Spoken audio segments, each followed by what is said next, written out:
Motor listrik digadang-gadang sebagai masa depan. Tapi, kenapa di Indonesia justru masih sepi peminat? Padahal, pemerintah sudah kasih subsidi, harga makin terjangkau, dan biaya operasional jauh lebih murah dibanding motor bensin. Tapi, faktanya, masyarakat masih ragu. Salah satu penyebab utama adalah jarak tempuh yang terbatas. Banyak orang yang takut kehabisan baterai di jalan. Apalagi di daerah yang belum punya infrastruktur charging yang memadai. Belum lagi soal waktu pengisian daya yang jauh lebih lama dibanding motor bensin. Ditambah lagi minimnya bengkel khusus dan teknisi berpengalaman membuat orang berpikir dua kali sebelum beralih ke motor listrik. Dan yang paling penting, kebiasaan masyarakat Indonesia yang sudah sangat nyaman dengan motor bensin. Perubahan itu nggak semudah yang dibayangkan.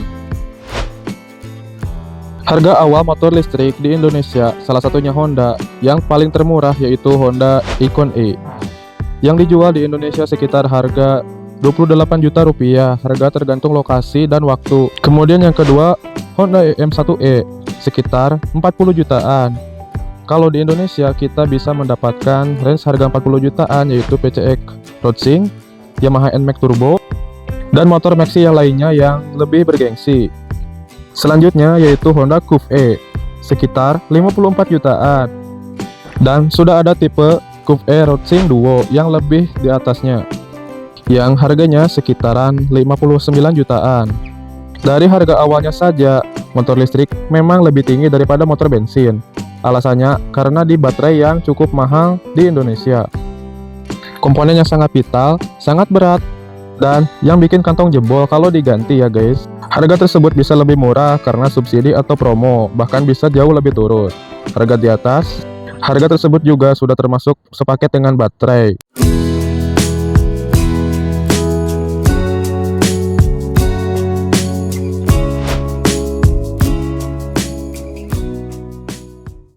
Salah satu kelebihan motor listrik yang tidak dimiliki oleh motor bensin konvensional.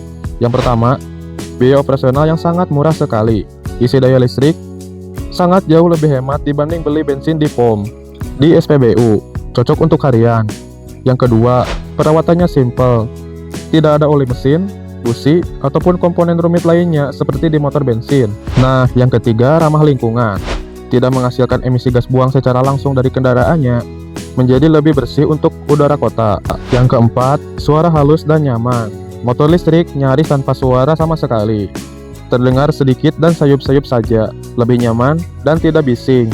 Nah, yang terakhir, akselerasi yang sangat instan, tarikan awal yang sangat responsif karena tenaga langsung dialirkan ke motor listrik dan langsung ke roda, tanpa melalui perantara transmisi. Menjadi bobotnya lebih ringan karena tidak ada transmisi, tidak ada knalpot, tidak ada oli, namun bobot ini cukup terhitung berat karena di baterai yang sangat besar dan juga sangat berat. Kemudian juga tidak banyak orang yang ketahui kekurangan motor listrik. Di antaranya adalah yang pertama, jarak tempuh yang masih terbatas. Rata-rata masih di kisaran 40-100 km per sekali charge. Bikin khawatir untuk perjalanan jauh. Yang kedua, waktu charging yang lama. Isi daya bisa butuh beberapa jam, tidak secepat isi bensin yang hanya dalam hitungan menit saja. Yang ketiga, infrastruktur yang belum merata. Stasiun pengisian daya atau SPKLU masih terbatas, terutama di luaran kota besar. Nah, yang keempat, harga baterai yang cukup mahal. Kalau rusak atau drop, kalau untuk biaya gantinya, baterai cukup tinggi. Harga baterai cukup tinggi yang bikin kantong kamu jebol ya guys. Yang kelima, harga awal yang masih relatif tinggi. Beberapa model masih lebih mahal dibanding motor bensin yang setara.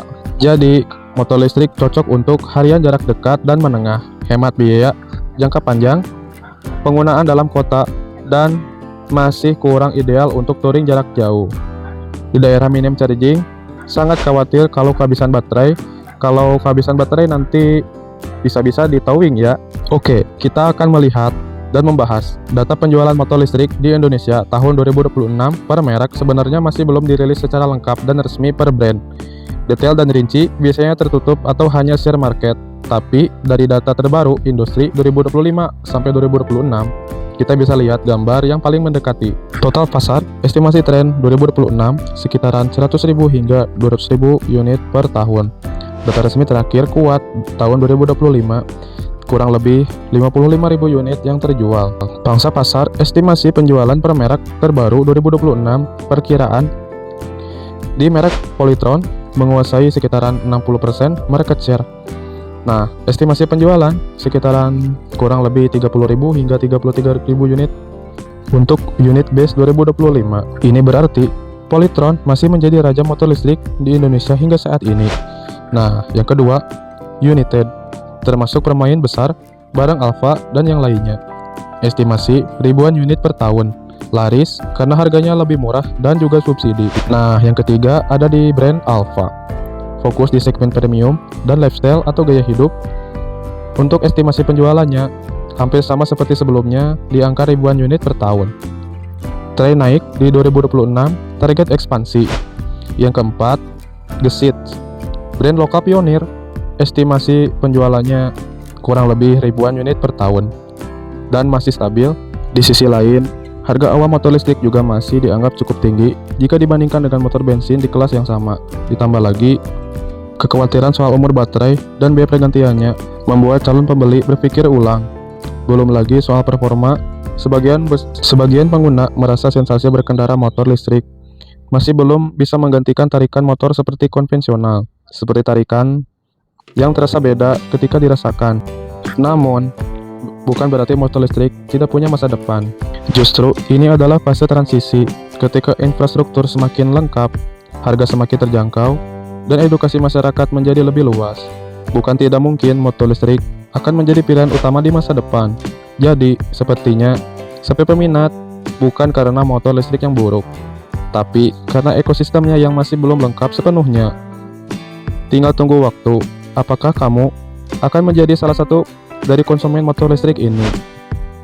Dan apakah kamu juga akan jadi bagian dari perubahan itu? Sekian informasi yang dapat kami sampaikan. Mohon maaf apabila ada kesalahan kata ataupun kesalahan teknis pada video ini. Jangan lupa klik subscribe, like kalau suka, dan share ke teman-teman kalian. Sampai jumpa di video selanjutnya.